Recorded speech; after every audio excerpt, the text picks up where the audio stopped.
We're going to continue with the key concept from the past few days, where Europeans develop a variety of colonization and migration patterns. And today we're really going to focus on the British colonists, but we'll talk about a few more groups like the French.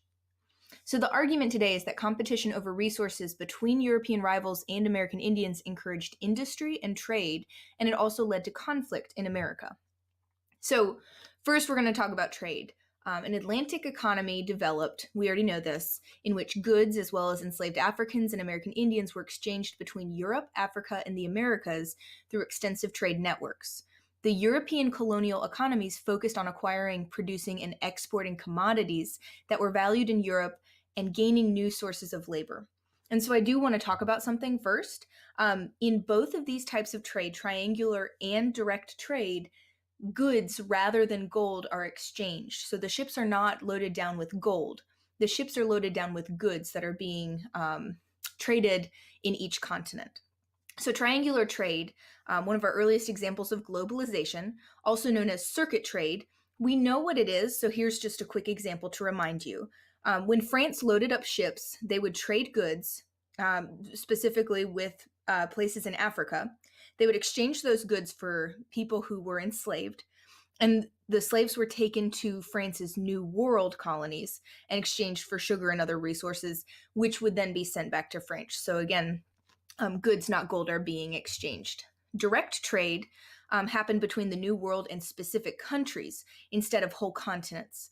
So an example would be France would send wheat, wine, and metal objects and building material to the New World in exchange for mostly sugar, but also cotton, tobacco, coffee, and cocoa. Direct trade and triangular trade, again, involve bartering rather than money. The next thing we're going to talk about is that continuing trade with Europeans increased the flow of goods in and out of American Indian communities. It stimulated cultural and economic changes and also spread epidemics or diseases that caused radical demographic shifts. So first we'll talk about praying towns. They were set up by preachers like John Eliot, who tried to convert Native Americans in New England to Christianity. Praying towns existed between 1646 and 1675, and they were developed by New England Puritans. Native Americans in this area were forced to renounce their native language, ceremonies, beliefs, traditional dress, and customs. And praying towns actually ended in 1675 because of an event called King Philip's War, which caused anti-Native sentiment to rage through New England, and it also led to the end of Native American resistance in New England. We also have the fur trade. Commercial fur trade in North America started between Native Americans and European fishermen. The Indians exchanged fur for knives and small animals. Beaver hats and other things like that became very popular in Europe, and beaver were hunted in the cold areas, especially near Canada, where there were high-quality pelts. There was rapid movement westward from the colonists as beaver hunting increased. Hunters pushed inland to track the beavers, and native groups were exposed to deadly European diseases. Groups like the Huron near the Great Lakes area relied on trading fur for maize.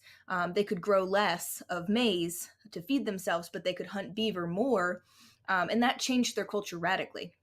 The Iroquois also began to compete with the Hurons for control over the fur trade in the Great Lakes area. Smallpox actually wiped out a large number of Hurons and Iroquois, and it unleashed an attack and the Iroquois unleashed an attack that destroyed the Hurons in 1648 because of this epidemic spread. The Iroquois sent men on a year-long hunt to collect beaver pelts for trade, and that happened each year. As men hunted, women actually ran the tribes in the Iroquois and gained power and importance in the Iroquois nation. So we do see demographic shifts there. There were also interactions between European rivals and American Indians that fostered accommodation as well as conflict. So the French, Dutch, British, and Spanish colonies allied and armed American Indian groups who frequently sought alliances with other Europeans against other Indian groups. So the first example are the Beaver Wars. These are also known as the Iroquois or French and Iroquois Wars. They took place in the 17th century, and they were battles for economic control over the St. Lawrence River, which is in New York area. And this was all about beaver hunting that we just discussed. The Iroquois won control over this area of the St. Lawrence River from the Huron and the Hurons' French supporters. The Iroquois expanded their territory and monopolized the fur trade in that region. The Iroquois destroyed troops such as the Huron, the Neutral, the Erie, the Susquehannock, and the Shawnee. The Iroquois tribe gained control of the Ohio River Valley and hunting grounds by 1670. And finally, they lose Dutch allies into the New Netherlands, who become trading partners with the English. And we see that alliance in the French and Indian War. Another example of Native Americans allying with European colonists is King William's War. This took place from 1688 to 1699. This was the first of the French and Indian Wars in the New World. The French and Wabanaki Confederacy fought the English and their new allies, the Iroquois. This was a North American extension of a war that was already happening in Europe, the War of the Grand Alliance, if you took world history. The outcome of King William's War in the New World was indecisive. A peace treaty was signed in 1699 between the French and the English, but it doesn't last long. And soon after, we have something called Queen Anne's War, and after that, more wars erupt. The goals and interests of European leaders and colonists diverged at different times, leading to a growing mistrust on both sides of the Atlantic. The colonists, especially in British North America, were dissatisfied over issues including territorial settlements, frontier defense, self-rule, and trade. So, of course, we're going to talk first about Bacon's Rebellion. Bacon's Rebellion happened when a Virginia royal governor, William Berkeley, became very unpopular. The colonists in the Virginia area were displeased with his leadership because he restricted the right to vote.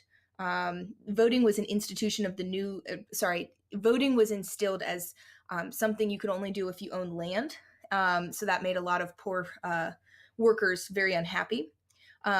William Berkeley raised taxes, lowered tobacco prices, or he was blamed for it at least. There was a sense of subordination to an aristocratic minority. So the rich guys were leading the government in Virginia rather than the poor farmers. And finally, there was a lack of protection from Native American attacks, especially as settlers in Virginia moved westward. In 1676, Nathaniel Bacon, a farmer, gets frustrated, leads a rebellion of other men to remove the governor and show their displeasure, especially because he was not defending them from Native American attacks. The Governor Berkeley is removed. A royal government steps in to protect the settlers from Native Americans and others. Then we have the Navigation Acts and Smuggling. Parliament passes Navigation Acts. This is during the reign of Oliver Cromwell. The first Navigation Act was actually passed in 1651. It required all goods imported to England to be shipped in English ships. And the goal was to recover trade and make sure that mercantilism with the British colonies was successful after the English Civil War. So we actually see trade causing colonists to develop trade relations with the French and the Dutch, and the English wanted to put a stop to that so that the English could make money. The next Navigation Act was passed in 1663. It required all European goods bound for America to be shipped through England first, so England could control the taxes and the shipping. This had minimal economic impact on the colonies, but it did inspire rebellion. It mostly affected groups like colonial manufacturers, merchants of tobacco, rice, and sugar planters, as well as artists and mechanics. Later, these groups made up our pre-revolutionary movements, and merchants were especially active in colonial politics. There were also British conflicts with American Indians over land resources and political boundaries, and these lead to military confrontations such as Metacom's War, or King Philip's War, as we call it in New England. So we're going to start. I do want to mention the Anglo-Powhatan Wars. The Powhatan tribe, the chief Powhatan controlled over 30 tribes in 1607, which was the time of Jamestown's founding. Powhatan territory was 80 miles long, and it ranged from Virginia Beach to the Potomac River. The Anglo-Powhatan War, Powhatan himself and his tribes did not try to destroy the Jamestown colony when it started because Powhatan saw value in the access to European technology, but he wanted to isolate the English so they couldn't make allies with other native groups. Over the years, there were random assaults between colonist and native groups, but it didn't lead to war yet. By 1609, however, there was more conflict over land use between the two groups, and this was known as the First Anglo-Powhatan War. Powhatan attempts to starve the English to achieve domination, John Smith and the English raid nearby tribes. In 1622, there was a second Anglo-Powhatan war. Powhatan dies and his brother takes over leadership. They decide, the Jamestown settlers and the Powhatan warriors decide on diplomacy between the English and the Native Americans, but they soon figured out it wouldn't work. And so finally, Powhatan's brother orders an attack on English homestead. In 1622, 347 English settlers die, and this was a third of English settlers in Jamestown. In 1644, there was the Third Anglo-Powhatan War. It killed even more colonists because the population had increased so much. England retaliates and destroys the power of the tribes, the Powhatan tribes, by 1646. And in 1646, the English and the Algonquins sign a peace treaty. All fighting over the land, political power, and resources was set to end. And then we have, up in New England, King Philip's War. This lasted from 1675 to 1676. This was the last major effort by Native Americans of southern New England to try to get rid of English settlers. And it developed because of tensions. There was a collapse of trade partnerships. Natives relied on English goods, foods, and weapons and traded them for fur. And they were they were threatened by the quick and aggressive expansion of British colonies. Chief Metacom, who is nicknamed King Philip of the Pauquanucket tribe, led an uprising against settlers. And he led multiple tribes, the Wampanoag, the Nipmuc, the Pocumtuck, and then the Narragansett tribes that hopefully you saw in your reading. This war lasted for 14 months. They destroyed 12 frontier towns, and it ended when Chief Metacom was captured by the New Englanders and beheaded. Some of his supporters actually escaped to Canada, and others who surrendered were sold into slavery by the colonists. The American Indian resistance to Spanish colonizing efforts in North America, particularly after an event called the Pueblo Revolt, led to Spanish accommodation of some aspects of American Indian culture in the Southwest. So the Spanish react differently than the New Englanders. The Spanish actually allow Native American culture to dominate in some areas instead of trying to crush it. So just a reminder of the caste system that fits this lecture quite well. So review our different levels of the caste system, and I'm going to jump into the Pueblo Revolt. In the 1540s, the Spanish Empire expanded into North America, the New Mexico and Arizona area specifically. Spain seized over 100 Indian pueblos or villages. And soldiers and priests imposed the encomienda system, or the forced labor system, which was very similar to slavery. It was slavery. They prevented Pueblo Indians in that area from worshiping their gods. Eventually, the Pueblo Indians retaliated, and this was in 1680. They were led by Pope, a medicine man from one of the villages. He led attacks on several Spanish settlements in 1680, and he was very successful due to his large numbers of followers. Over 8,000 warriors fought with Pope. They defeated fewer than 200 armed settlers in New Spain. Pueblo became the Pueblo overcame language barriers. So all these villages that spoke different languages, they overcame that within their group to coordinate attacks everywhere at once. And that's how they were able to defeat the Spanish.